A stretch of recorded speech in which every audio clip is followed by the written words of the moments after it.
বদ্রীনাথ ধামে তুষারপাত, ভারী তুষারপাত, জাতীয় সড়কের ওপরে ভাঙলো এর জেরে হিমবাহের একটা অংশ ভেঙে গেল, দুর্ঘটনা ঘটলো।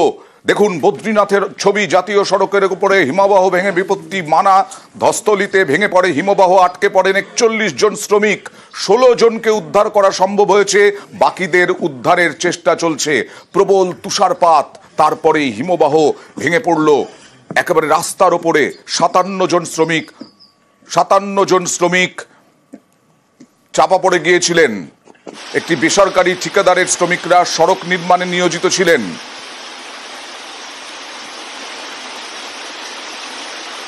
একদম হাইকোর্টের আরো একটি রয়েছে নির্দেশ।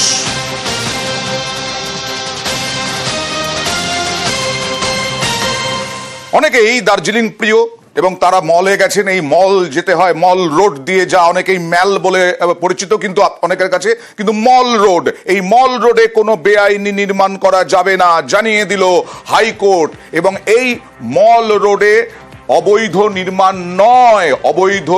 নয়, অন্তর্বর্তীকালীন নির্দেশ বিচারপতি অমৃতা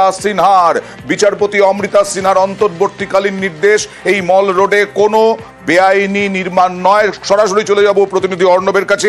এখানে কতগুলো বেআইনি নির্মাণ হয়েছিল বলে এই রকম মামলা হয়েছিল এবং নির্দেশে কি বলা হলো?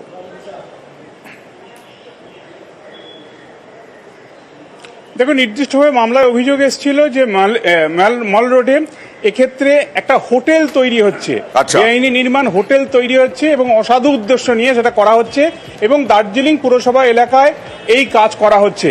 এবং তড়িঘড়ি বিচারপতি অমৃতা সিনহা এই মামলা এবং বিচারপতি জানান, যেহেতু ওই জায়গায় এই ধরনের হোটেল তৈরি করার কোনো আইন বা নিয়ম নেই, কাজেই হাইকোর্ট তার উপর স্থগিতাদেশ চাপাচ্ছে যতক্ষণ না দার্জিলিং পুরসভা কোনো রিপোর্ট হলফনামা আকারে জানাচ্ছে আদতে এই ঘটনাটা কি ঘটছে।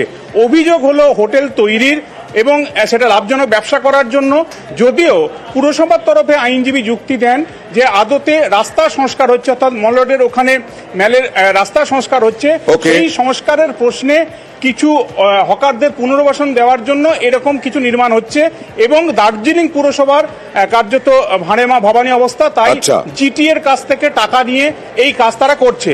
কিন্তু বিচারপতি অমৃতা সিনহা বলেন, যদি রাস্তার সংস্কার হয় সেক্ষেত্রে হোটেল নির্মাণের প্রশ্ন আসবে কি করে, কাজেই রিপোর্ট হলফনামার আকারে দিক দার্জিলিং পুরসভা, তারপরে এই বিষয়ে চূড়ান্ত সিদ্ধান্ত নেবে কলকাতা হাইকোর্ট।